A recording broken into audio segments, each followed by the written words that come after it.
ஒண்ணு போதாது சந்தோஷத்துக்குங்கிறதுக்காக தானே 2 கட்டி இருக்கிறாரு. இல்ல அது 2 முன்னாடி கிடக்குற ஒரு காரணம் இருக்கு. ஏன்னா அதுக்கு 2 நாளா புருஷனுக்கு பிரச்சனை வராது, அதுக்குள்ளேயே அடிச்சுக்கும். அதனால புருஷனுக்கு பிரச்சனை இருக்காது. ஏதோ ஒரு வகை சந்தோஷம், தான் சந்தோஷமா இருக்கிறதுக்காக தானே நீங்க வச்சிருக்கீங்க. சரி.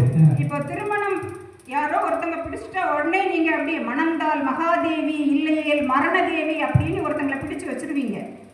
இப்போ நீங்க என்ன பண்றீங்க அப்படின்னா கல்யாணம், இப்போதான் நீங்க கல்யாணத்துக்கு ரெடி ஆகுறீங்க. அம்மா வந்து தொப்புள் கொடி உறவு, உங்களை தொப்புள் கொடி அறுத்த அன்னைக்கே உங்களை அறுத்து விட்டுருவாங்க, உங்களை வளர்ப்பாங்க. என்னைக்கு தொப்புள் கொடி 10 மாசம் தான் அம்மா. உங்க தொப்புள் கொடி என்னைக்கு அறுக்கப்பட்டதோ அன்னைக்கு அம்மா உறவு போயிடும். மனைவி உறவை தேடி வாழ்ற வாழ்க்கை தான் மீதி வாழ்க்கை. அது சரி. ஆனா நீங்க எல்லாம் வந்து ஏதாவது ஒரு சத்தம் போட்டா உடனே டக்குன்னு நாங்க எங்க அம்மா வீட்டுக்கு போறோம்னு சொல்றீங்க, அப்பா வீட்டுக்கு போறோம்னு சொல்றது இல்லையே. அப்ப நீங்க மட்டும் எப்படி அம்மாவோட தொப்புள் கொடி அறுத்ததுக்கு அப்புறம் எப்படி போறீங்க? நாங்க வந்து தற்காலிக சந்தோஷம் தான், உங்ககிட்ட திரும்பி வரணும்ல, அங்கேயா போய் உட்காருக்கோம். குடித்தனம் நடத்துறதுக்கு உங்ககிட்ட தானே இருக்கிறோம். இந்த மனைவி உறவு அப்படிங்கிறது இந்த ஐயாவளிக்காரங்க சொல்லுவாங்கல்ல, திருச்சரடு சேர்த்தல் அப்படின்னு சொல்லுவாங்க. நீங்க ஐயாவளி கல்யாணம் நம்ம மக்கள் எல்லாரும் ஸ்ரீமன் நாராயணசாமி முன்னாடி இருக்கிறோம். எப்படி கல்யாணம் நடக்குது அப்படிங்கிறத நான் சொல்றேன்.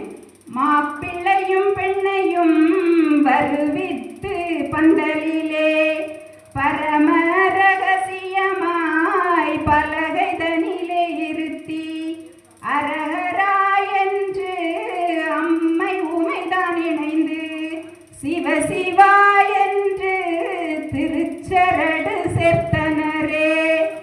திருச்சரடு, இந்த தாலிக்கு பேர் வந்து திருச்சரடு. சரடுன்னா என்னது? மாட்டை கட்டுற கயிறு சரடு. ஆனா திருச்சரடு உருவேத்தின சாம்பல் திருநீரு, உருவேத்தின சரடு திருச்சரடு. இந்த திருச்சரடு சேர்த்தனரே அப்படின்னு சொல்லுவாங்க. ஏன்னா அந்த திருச்சரடு எதையெல்லாம் சேர்க்கும் அப்படின்னா உங்களுக்கு உறவுகளை சேர்க்கும். மாமனார் மாமியார், மெயினா கொழுந்தியார், இதெல்லாம் சேர்க்கும் உங்க சந்தோஷத்துக்காக. இப்ப வாழ்க்கை வாழ்றப்ப இப்பதான் தெரியும் ஆண்களுக்கு இது ஏன் குடும்பம், ஏன் மனைவி, ஏன் குழந்தை அப்படிங்கக்கூடிய சந்தோஷம் இவங்களுக்கு புரிய ஆரம்பிக்கும். இப்ப அது புரிஞ்ச உடனே பொறுப்பு அப்பதான் வரும். கல்யாணம் முடிஞ்சதுக்கு அப்புறம் தான் பொறுப்பு வரும். அதான் நம்ம ஊர்லாம் சொல்லுவாங்க, பையன் காவாலித்தனமா சுத்தி தலைதான், ஒரு கால் கட்டு போட்டா சரியா போடுவாங்க. அந்த கால் கட்டு தான் கல்யாணம். இந்த கால் கட்டு போடுறதுதான் திருச்சரடு. நீங்க காலை கட்டுறீங்கல்ல, நீங்க கட்டக்கூடிய கழுத்துல கட்டக்கூடிய திருச்சரடுக்காக நாங்க உங்களுக்கு சந்தோஷத்துக்காக உங்க வீட்டிலே இருந்து உங்களுக்கு குழந்தை பெற்று உங்களுடைய பதவி அந்தஸ்து ஆஸ்தி அத்தனைக்காக நாங்க வர்றோம்ல. இதை தவிர உங்களுக்கு சந்தோஷம்னா என்ன? முதல்ல சந்தோஷம் அப்படிங்கிறது என்ன அப்படின்னு சொல்லணும். இப்போ கல்யாணம் ஆன பிறகு பாருங்களேன், குழல் இனிது யாழ் இனிது என்பர் தம் மக்கள் மழலை சொல் கேளாதவர். ஒரு குழந்தை வந்த உடனே அந்த ஆண் வீட்டில் செய்ய வேண்டிய வேலை இருக்குது பாருங்க. வீட்டை தொடைப்பான், பெருக்குவான், கூட்டுவான், மனைவிக்கு தேவையானதை வாங்கி. ஏன்னா இப்போதான் பழகுறாங்க, சந்தோஷத்துக்குள்ள இப்போதான் வர்றாங்க. இப்போ இது அம்மாவுக்கு பிடிக்காது. என் பிள்ளைக்கு நான் சோறு ஊட்டிகிட்டு இருக்கேன், அவன் பிள்ளைக்கு சோறு ஊட்டிகிட்டு இருக்கான், என் பிள்ளை கையில் தொடப்பத்தை கொடுத்து வச்சுட்டா. இப்போ வந்து எது சந்தோஷம் அப்படின்னு அங்கே பார்த்தீங்கன்னா அந்த வீட்டில் சந்தோஷம் திக்குமுக்காடி போய் இருக்கும். ஐயோ அம்மாவா. இது ஒரு உண்மைதான். என்னன்னா கல்யாணம் முடிஞ்ச புதுசுல இந்த ஆம்பளைங்க பண்ணுற சேட்டை இருக்கு, அது கொஞ்சம் ஜாஸ்தி. கல்யாணம் முடிஞ்ச மறுநாள் அந்த பிள்ளையே புதுசாக இப்போ தான் நம்ம வீட்டுக்கு வந்திருக்கும்.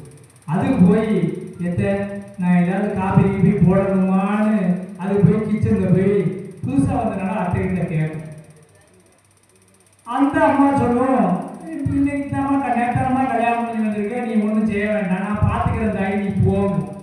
இதுக்கு இடையே நம்மளால் உள்ள வந்துடுவோம். ஹாய், இந்த கிச்சன் இருக்கிறேன், ஏதாவது ஹெல்ப் பண்ணுமா அப்படின்னு கேட்போம். அது வரைக்கும் நல்லா தான் அந்த அம்மா அந்த மருமகிட்ட பேசிக்கிட்டு இருக்கும். இவன் பாட்டுக்கு செவனேன்னு பேசுறாங்க. உள்ள வந்துட்டு ஹாய் என்ன ஏதாவது ஹெல்ப் பண்ணுமான்னு கேட்பான் பாருங்க. அப்போ அந்த அம்மாவுக்கு ஏதவும் பாருங்க கோவம் உச்சி வரைக்கும்.